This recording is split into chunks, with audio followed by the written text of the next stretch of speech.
You're watching Honky Tonk Heroes. Ready, Mike? Yes, sir. Okay. 3, 2, 1. Hi, I'm Dave Lavender, and this is Mr. Mike 304 TV. Let me try that again. 3, 2, 1. Hi, I'm Dave Lavender. And I'm Michelle Goodman. And we're interviewing. Wait, that's stuff you've seen? That's stuff you've seen?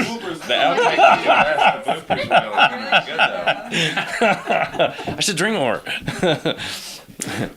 Okay, 3, 2, 1. Hi, I'm Dave Lavender. And I'm Michelle Goodman. And we're interviewing Darrin Hacquard. Is that right? Hacquard. Hacquard.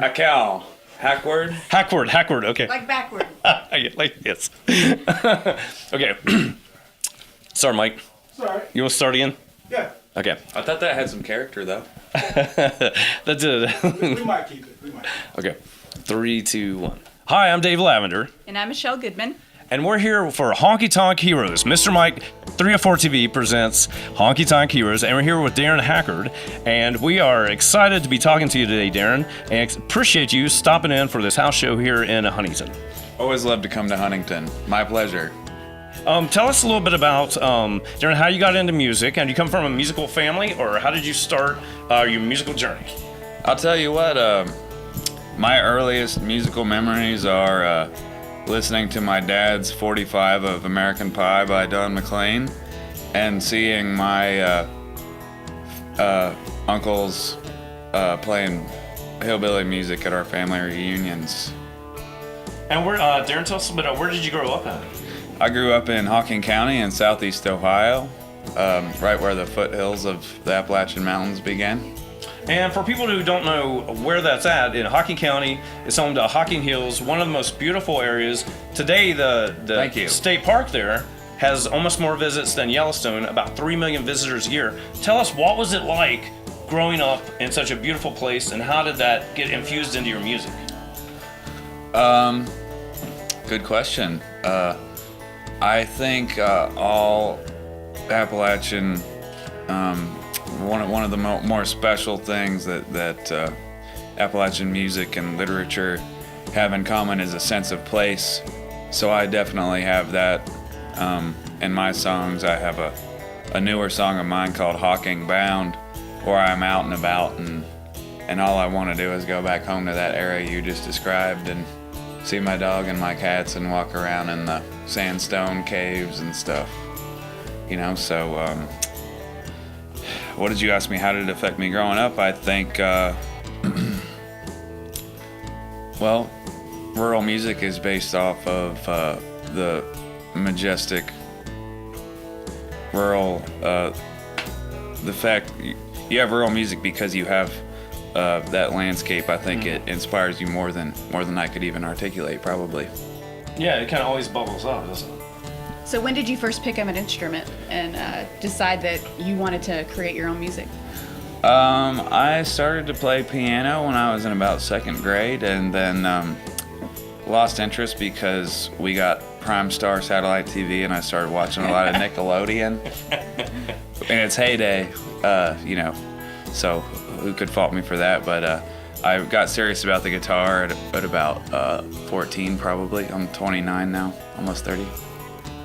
Tell us about, you're kind of a true tri-stater. You went to college at Berea. I guess tell us about that journey into really one of the most beautiful areas of Kentucky, and how did that impact your music, going to school down there? Well, I had a mentor down there named Al White, and he played with the McLean Family Band, who was a well-respected bluegrass band in the 70s. Yes, Raymond McLean, who teaches at Moorhead and used to teach at ETSU. Mm-hmm.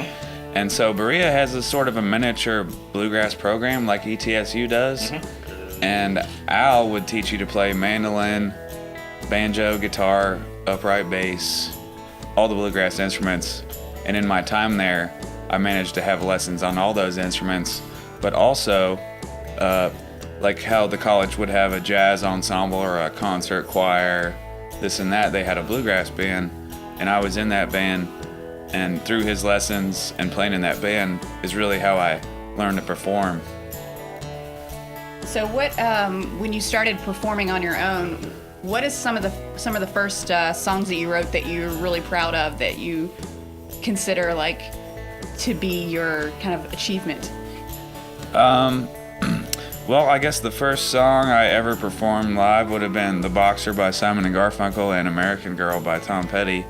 But beyond that, I wrote some pretty horrible songs in my teenage years that I'm glad I don't think I'll find them unless I find them in a notebook someday, and I never performed them. Seems to be a theme with the. Yeah, everybody's like, thank God the VHS tapes don't exist anymore. Oh no, there's some VHS tapes on me but really I started working on the album that I have out right now probably when I was 21 years old, and I'm proud of all of those songs, and I wrote most of them when I was 21, 22, 23.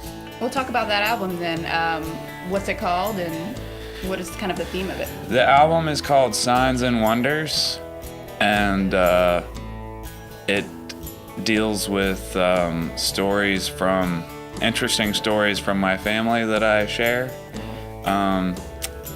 It deals with some of as any 21-year-old would write about various unrequited loves and things like that. So there's a bit of that, and then also some songs that discuss my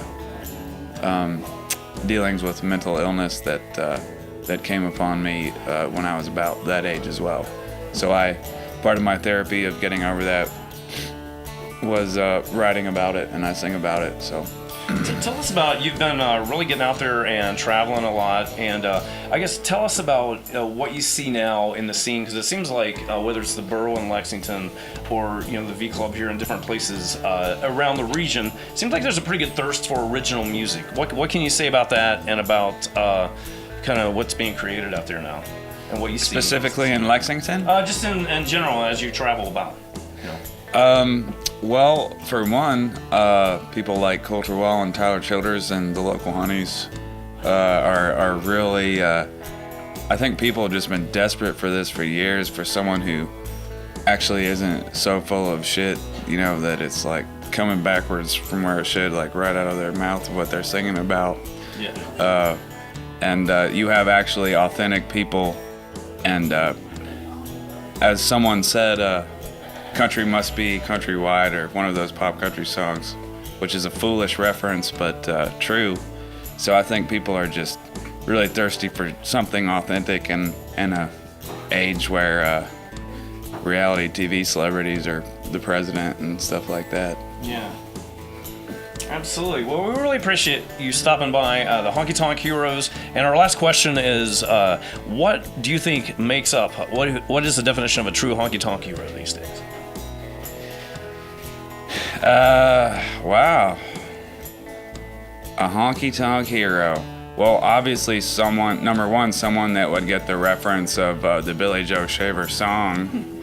And I don't think there really are any true honky tonk heroes these days, except for Billy Joe Shaver and those guys that are all about to die. So we're just referencing how great they were and hoping to live up to it.